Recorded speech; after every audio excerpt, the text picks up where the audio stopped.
Si vous voulez qu'on vous respecte, vous respectez. Maintenant, quand les gens marchent avec les téléphones pour faire écouter les voices de certaines personnes en se disant que c'est comme ça que l'administration fonctionne, ils ont tout faux. On a vu l'attitude de M. Cyril Toulou devant la Fédération camerounaise de football. On a compris qu'il est venu en mission commandée et commando. Donc, pour perturber les travaux de la Fédération camerounaise de football avec le staff des Lions indomptables. Ils sont passés par la CCA en pensant que ça devrait prospérer. Mais que non. Et tous les a envoyé un bon zolo et la CCA a levé sa décision de suspendre la décision qui a nommé le staff des Lions indomptables. Ils ont compris qu'ils se sont tirés une balle dans leur propre pied. Aujourd'hui, ils veulent aller au niveau de la tasse, ou le tasse. I think that's how they put it, le tasse. Mais ils vont boire la tasse aux tasses, les amis, comme d'habitude. Ils ne sont pas les seuls qui maîtrisent les rouages des règles de football, la loi et autres. Non, ils n'ont plus cette monopole. Peut-être qu'ils avaient hier, mais aujourd'hui, on est en train de les déconstruire. Les amis, après l'incident au niveau de la Fédération camerounaise de football, entre le sélectionneur, d'abord entre M. Cyril Toulou, Samuel Eto'o-Fils et l'autre, Marc Brice, je dis l'autre parce que je n'ai pas envie même de prononcer son nom, j'ai compris que ce monsieur est venu en mission au Cameroun et on ne peut pas venir dans un pays comme le Cameroun et manquer du respect d'abord au président de la fédération et deux, à une légende de football et certaines personnes en mal en quête d'amour perdu, certaines personnes affamées de la haine, les amis, ou amoureux de la haine, disons ça poliment comme ça, les amis, comprennent et commencent à jubiler du gros n'importe quoi. Les incohérences que ces gars-là véhiculent aujourd'hui, ça va les rattraper en 2025. Les amis, la Fédération camerounaise de football communique et c'est bon pour Marc Brice. C'est bon là. C'est bon. Communiqué de la session de comité d'urgence de la Fédération camerounaise de football du 28 mai 2024.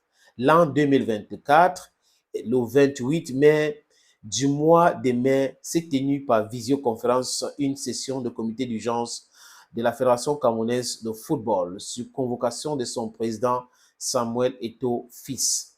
Autre, monsieur Eto'o-Fils Samuel, président de la fédération, était présent, madame Eko Mendomo, Céline, première vice-présidente, monsieur Abdou Karim, deuxième vice-président, monsieur Ndjapi Actu, troisième vice-président, monsieur Mbiga Ndja Félix, quatrième vice-président, monsieur Njunan Blaise, rapporteur. Un seul point était inscrit à l'ordre du jour. Les mesures à prendre au regard du comportement inapproprié des sélectionneurs, entraîneurs sélectionneurs national et ses assistants suite à la convocation qui les a été adressée en date du 24 mai 2024. Le quorum était atteint. Le comité d'urgence de la FECAFOOT a pu valablement délibérer conformément aux dispositions de l'article 40, alinéa 11 et 49 des statuts de la FECAFOOT. Au terme des échanges concernant le point inscrit à l'ordre du jour, le comité d'urgence, considérant l'urgence de la préparation des rencontres de l'équipe Fagnon, comptant pour les éliminatoires de la Coupe du Monde 2026, considérant les dispositions de l'article 40 alinéa 11 du statut de la Fédération camerounaise de football, consacrant l'exclusivité, les mots en sens, du comité exécutif en matière de désignation de tous les membres de la structure d'encadrement technique et administratif de l'équipe nationale A, masculine A, considérant les prescriptions très pertinentes du décret numéro 2014-384 du 26 septembre 2014 portant organisation et fonctionnement des sélections nationales de football signé par le président de la République du Cameroun, considérant la réunion convoquée par le secrétaire général de l'institution sur l'initiative du président de la FECAFOOT en date du 28 mai 2024 en vue de la préparation de rencontres comptant pour les éliminatoires de la Coupe du Monde 2026, considérant l'incident survenu dans le cadre de cette rencontre au cours laquelle le comportement inacceptable ont empêché la tenue des travaux prévus ce jour, notant l'attitude du conseiller technique numéro 2 du ministère des Sports et de l'Éducation physique qui, non convié aux travaux, exige du président de la Fédération camerounaise de football, les amis, l'ordre du jour, la communication de l'ordre du jour de la réunion. Instruction qu'il aurait reçue du ministre des Sports, faute de quoi aucune réunion ne pourrait se tenir. Considérant les propos irrévérencieux de l'entraîneur ou de l'entraîneur sélectionneur national Marc Brice à l'endroit du président de la FECAFOOT, considérant que le comité d'urgence, à l'unanimité de ses membres, constate que le président de la FECAFOOT, à l'occasion de cette rencontre, tenait à rappeler à M. Marc Brice les risques qu'il fait courir à la sélection nationale au regard des différents manquements ci-après. 1. Le refus manifeste d'assister à la première séance de travail organisée par le secrétaire général le 10 mai 2024. 2. La publication de la liste des joueurs et l'organisation d'une conférence de presse en violation des procédures de la FECAFOOT. 3. Le refus de communiquer son programme d'entraînement. 4. La prise d'initiative de travail isolé et de divulgation d'informations sur les joueurs à des tiers aux médias sans accord préalable de la FECAFOOT. 5. La non-communication dans le délai de la liste définitive des joueurs retenus pour les rencontres suscitées.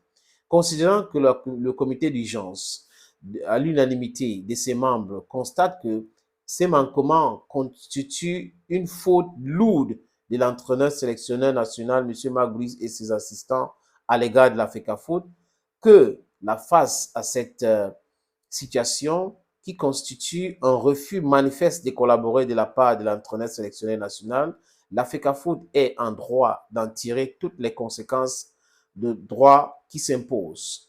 Considérant que le 10 février 2024, date de son discours à la jeunesse camerounaise, M.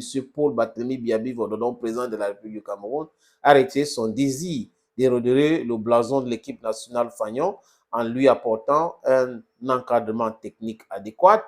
Considérant que les enjeux actuels, notamment les rencontres programmées le 8 et 11 juin 2024 contre le Cap-Vert et l'Angola compte pour l'éliminatoire de la Coupe du Monde 2026, nécessitant que des mesures urgentes soient prises pour le déploiement effectif des membres de la structure d'encadrement technique, administratif et médical. Les amis, ça tombe ici, là, maintenant. C'est très important. Le comité d'urgence, à l'unanimité de ses membres, a pris les résolutions suivantes.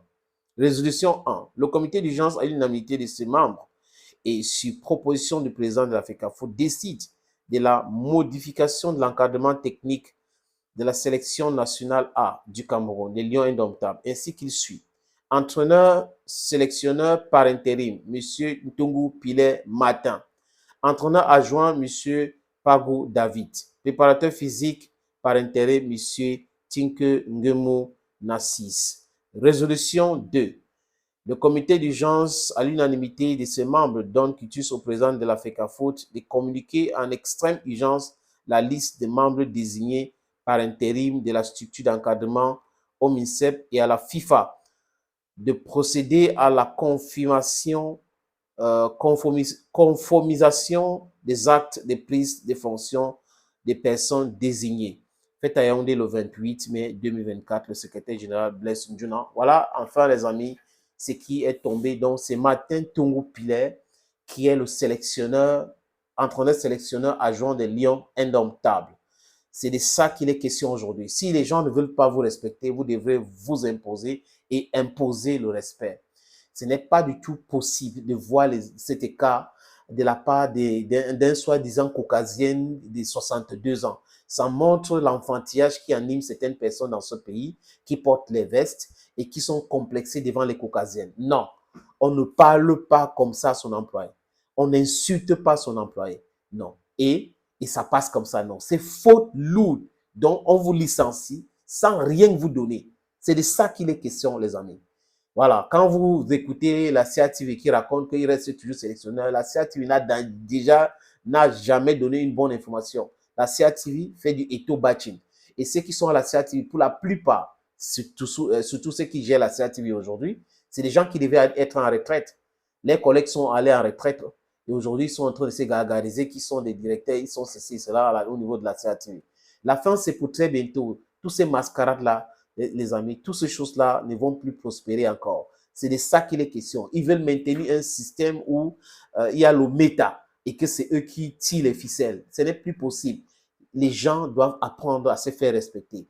Le droit, c'est pour tout le monde. Il n'y a pas le droit pour moi, le combi et le droit pour Samuel Etofi. Ça n'existe pas comme ça. Si on est dans un état de droit, nous sommes tous égaux. La Constitution le dit. Thank you, friends, and bye-bye.